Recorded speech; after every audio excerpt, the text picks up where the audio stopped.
Don't make dog food in front of the family. Bob ridicules me, loudly laughing. Dog food? Seriously? I'm at a loss for words in response to his harsh insult. What else could that awful stuff be called but dog food? Just redo it already. I quickly retort to Bob. What? I'm still out shopping though. Huh? Bob seems puzzled, but I don't care. I'm just getting my revenge on Bob in my own way. I'm Lucy, about to turn 50 this year. I have a daughter, but she's moved out, so now it's just me and my husband Bob living together. Bob works at a major employment advertising company. It's a well-known company, often featured in commercials. And maybe it's the influence of those around him, but Bob is extremely ambitious. The guy with the higher salary is the better man. That's Bob's mantra. He apparently works late every night, trying to increase his income even a bit. I secretly support Bob in his hard work. I met Bob through a friend's introduction. I work from home and don't have many chances to meet men. The last time I had a boyfriend was back in college. Worried about me, a friend introduced me to Bob through an acquaintance. My first impression of Bob was that he was fresh and stylish. He looked good in a suit, and his hairstyle was fashionable. To me, who rarely dressed up, he seemed like someone from a different world. But Bob was straightforward, saying, I'm busy with work and can't meet often, but I'll cherish you, so please be kind. He extended his hand. Yes! I instantly liked Bob and shook his hand. After that, we started going out together more and more. Our dates were always just meals or cafes, and we could only meet for a short time. Often, Bob's mobile phone would ring during our dates, and he would have to leave abruptly. It's work. Sorry, but I have to go to the office. I'll make it up to you later, he would say, standing up to leave. It was sad, but I accepted it as part of work. Then, not long after, Bob proposed to me. I smiled and accepted. Naively, I thought happy days were ahead of me. Little did I know it was just the beginning of hell. Now, nearly 25 years have passed. Lately, Bob comes home late. Since the beginning of our marriage, he has been working overtime and only comes home late at night. He doesn't even eat the meals I prepare. He just comes home to sleep. We hardly ever talk. That's why I once voiced my opinion to Bob early in our marriage. Can't you come home a bit earlier? Let's have a meal together once in a while. To which Bob angrily replied, Since when did you start giving me orders? You think you're better than me now? I was shaken by the expression on Bob's face, something I had never seen before our marriage. I didn't mean it like that. I'm sorry. I immediately apologized to Bob. My lack of experience in relationships made me terribly unsettled, but Bob wouldn't forgive me. Don't act all high and mighty with your little income, talking back to me. That's all he said before locking himself in the room. Bob didn't speak to me for about a week after that. I deeply regretted my words. So I make sure not to say to Bob, I want you to come home early. And since the beginning of our marriage, I've always spoken to Bob with utmost respect. Bob holds outdated views. A woman should silently follow behind, respect and obey me. He'd say it as if it were the most natural thing in the world. I lost my parents to illness at a young age, so I didn't have a clear picture of what a normal family should be like. And at that time, I was deeply in love with Bob. The thought of breaking up over something like this seemed unbearable. So, yes, I had no choice but to comply with Bob's domineering statements. Bob used to be a very kind person before our marriage. He always cared for me, never forced me to use respectful language or look down on me. I'm sure Bob will return to the man he was before we married.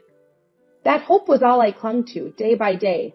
But in the end, Bob never reverted to his pre-marriage self in those 25 years. I spent my days crushed by despair, somehow getting by. Then one day, I'm home, tired, I'm going to take a bath. Bob yawned as he walked in. Welcome home, the bath is ready for you. I hurried to greet him. The clock showed 2 a.m. He probably came by taxi. I was putting away his jacket when, I sensed something was off. There was a scent of perfume on Bob's jacket. He always wore cologne before going to work, but this scent was new to me. I wanted to confront him right away, but he was already in the bath, and confronting him would probably just lead to him lashing out. The perfume alone wasn't solid evidence. Reluctantly, I decided not to ask Bob about it. Weeks passed. Bob's jacket still carried the unfamiliar scent of perfume. By then, my feelings for Bob had cooled. A man who might be cheating? No thanks. Bob always underestimated me. Bob probably thinks I won't bring up divorce. And even if we divorced, it might not affect him much. I didn't make any overt moves. Then one day, Bob suddenly spoke to me. Next Sunday, we're having a family dinner at my parents'. Make sure you help Mom out that day. Yes. Every summer, Bob's family gathers for a meal at his parents' house. I've always helped Susan, my mother-in-law, with the preparations, mainly cleaning and tidying up. Susan is the one who cooks. I mainly focused on cleaning and tidying up. Since Bob's father passed away last year, we didn't have the dinner.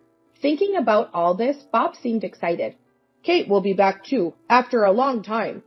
Kate is our only daughter, currently away for university. Bob adores Kate. Yes, she is. I replied indifferently.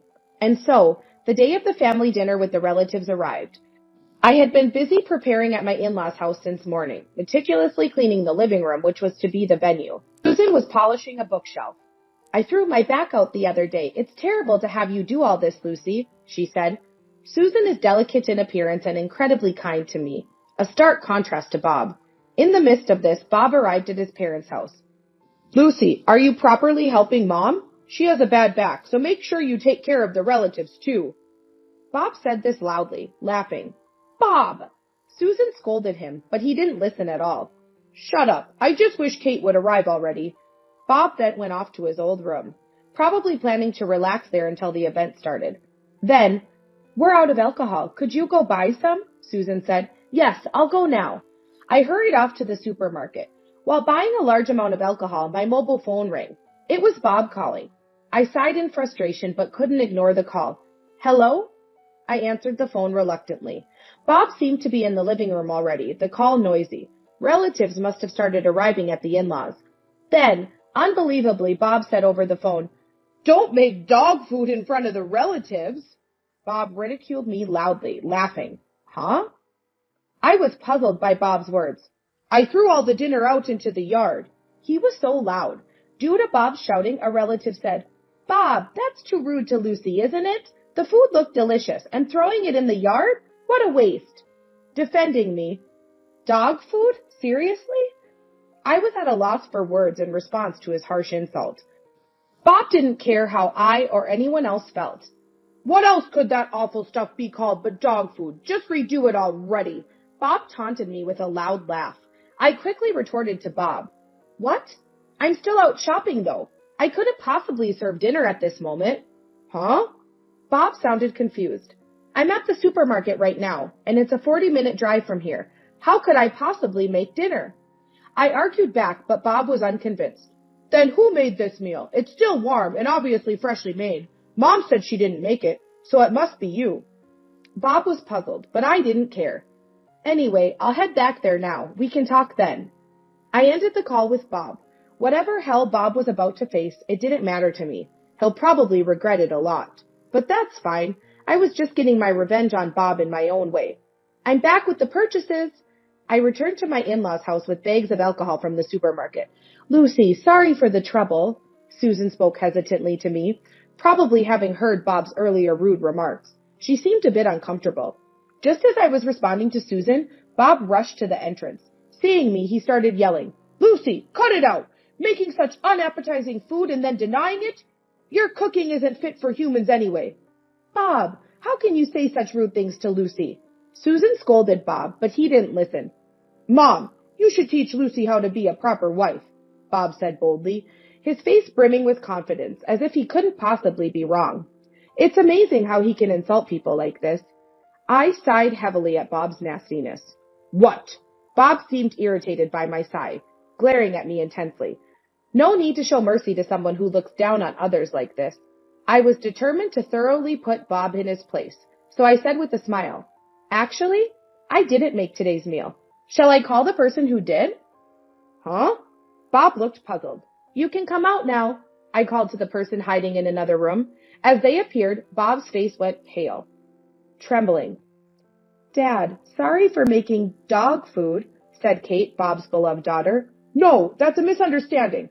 I thought Lucy made it. Why did you cook in hiding? Bob, flustered, asked Kate. I asked Kate to do it. I told Bob. Mom, did you know about Kate? Bob asked. Susan nodded, her face pale. I asked Susan to keep quiet because I wanted to surprise you with Kate's cooking, I said. Susan knew Bob adored Kate, so she happily collaborated when I suggested surprising Bob with Kate's cooking. I'm excited to see Bob's surprised face. I felt guilty for deceiving enthusiastic Susan, who believed Bob and I were getting along. So she must be even more shaken by what's happening right in front of her. I explained to a shaken Susan. Unfortunately, Bob and I aren't getting along at all. He just comes home to sleep, and he's cheating. Susan's face turned ashen. Don't say things like that without proof, Bob shouted at me. I have evidence, I said, handing Bob an envelope with documents. Bob said, What is this? Bob started reading, his face growing paler. So I said firmly, Bob, it seems you didn't notice, but recently there was a strong scent of woman's perfume on you. That's why I hired a private detective, and honestly, the amount of evidence that came up was shocking. I had always thought Bob's late homecomings were due to work, but the detective's findings revealed he had been cheating all along. Apparently, Bob had a history of liaising with women from work and business partners. I said to Bob in a calm voice, It's amazing, really. While I was balancing work, house chores, and childcare, you were out having fun with other women. Bob, looking frustrated, fell silent. I continued, ignoring him. And recently, you can't cheat unless you give them brand name bags, right? You need to pay to get attention. Poor thing. Is that why you've been holding back on contributing to household expenses? Bob had been reluctant to give money for household expenses lately. Kate's moved out, so we don't need that much for household expenses, he'd argue. Even when I objected, Bob wouldn't give any money. I had to cover it with my income. It turns out he was using it to fund his affairs. The relatives who had gathered at the entrance looked quite shocked. Bob, to cheat when you have such a good wife, that's despicable for a man, they said, looking disgusted. I declared to Bob, I'm divorcing you, Bob. You might as well remarry one of your affairs. Of course, I'll be taking a fair settlement. Bob was visibly shaken by the mention of divorce. Don't divorce me. I've spent most of our savings on my affairs. I can't afford a divorce. I was baffled by Bob's selfish reasoning. The detective's report indicated that Bob had been taking his mistresses to expensive restaurants and buying them designer bags. No wonder there were no savings left despite his high-paying job. The worst, the relatives muttered, looking at Bob with disdain. Kate was silently glaring at him too. Finally realizing the mood, Bob looked awkward. I began speaking to Bob matter-of-factly. Do you really think such a selfish excuse will work? And now you're relying on my income, which you've always looked down upon as mere home-based work. Work from home is just a side job, right? My high-profile corporate job is obviously more respectable, Bob declared arrogantly. He clearly hadn't reflected on his actions and still looked down on my job. It was necessary to damage Bob's pride. I delivered a massive shock to him. I'm a freelance engineer. My income varies, but annually, it's not much different from yours, I informed him. What? What do you mean? Bob was visibly shaken. I graduated from a distance learning university and joined a major telecommunications company. Now, as an independent contractor, I had a steady stream of work thanks to my career background. Given my income level, it's impossible to maintain our current lifestyle without any financial contribution from Bob lately. Explaining this, Bob slumped down, dejected. I can't believe Lucy earns as much as me. The fact that my income was higher than he expected seemed to be a huge shock to him. If I had known earlier, I could have divorced sooner, but I didn't want to make Kate live with a single parent. I continued. Kate is still single, and being from a single-parent household might affect her marriage prospects, so I hesitated to divorce. Hearing this, Bob, who had been downcast, suddenly turned to Kate and begged. Kate, you don't want your parents to divorce, right? Tell Lucy to reconsider. Despite his pleas, Kate looked at him coldly. Kate? Bob was clearly confused. Kate sighed deeply and said to Bob, Dad, I'm disappointed in you. I want Mom to be happy, even if it means divorce. I'll marry someone who's okay with a single parent. I don't care about you anymore. Kate said, turning away from Bob. When I told her everything, she was furious. I don't need a dad like that. He's been cheating and not providing financially. Go all out, Mom. I'll support you, she encouraged, leading to our plan. Bob always criticized everything I did, so I anticipated he'd disparage the cooking. His reaction was more extreme than I expected, but it only hastened Kate's detachment from him. Don't abandon me, please. Bob pleaded, tears streaming down his face as Kate rejected him. Pitiful man, I muttered. Susan and the other relatives kept their distance from Bob. No one was there to comfort him. Given his past actions, it was a natural consequence. Bob remained there, crying for a while. Our divorce was eventually finalized, but it was difficult as Bob vehemently opposed it. In the lawyer's office, I won't divorce no matter what, he kept saying. Clearly, he didn't want a divorce because he was out of money, but there was plenty of evidence of his infidelity. Finally, if you don't agree to the divorce, I'll increase the compensation amount, I declared. Bob turned pale and sweating profusely. I'm sorry, I'll agree to the divorce. He finally responded that way. Bob's mistress dumped him afterward, leaving him broke and unable to pay her. I also demanded compensation from the mistress, who had approached Bob for his money.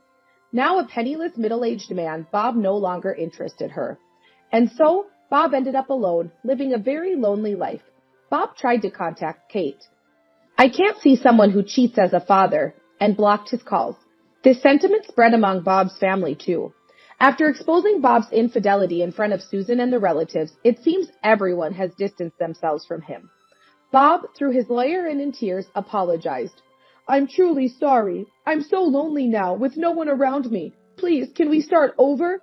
Then maybe Kate and Mom will interact with me as before. Bob must be desperate to say such things. Being alone in his 50s must be hard. But it's all his own doing. He really needs to reflect deeply on his past actions. I insisted that my lawyer firmly communicate my refusal to reconcile. Time passed and it was the end of the year. I moved out of the house I shared with Bob, using the settlement money as a down payment for an apartment. It's spacious enough for one person and has several rooms. Today, Kate is visiting for the holidays. When I asked, don't you want to visit Dad? Kate grimaced. I'll never forgive Dad. Besides, celebrating the New Year with just Mom is fun, she said with a smile. Life with Bob was tough, but I persevered because of Kate. She's my treasure. Thank you, Kate, I said, expressing my heartfelt gratitude. Kate blushing. I'm really glad you're my mom. Thank you. And she replied, I wondered what life would be like after the divorce, but my work remained stable and I had Kate. I'm not thinking about remarriage yet. I'll take my time to consider it. My second life has just begun. At the dawn of a new year, I resolved to continue striving forward.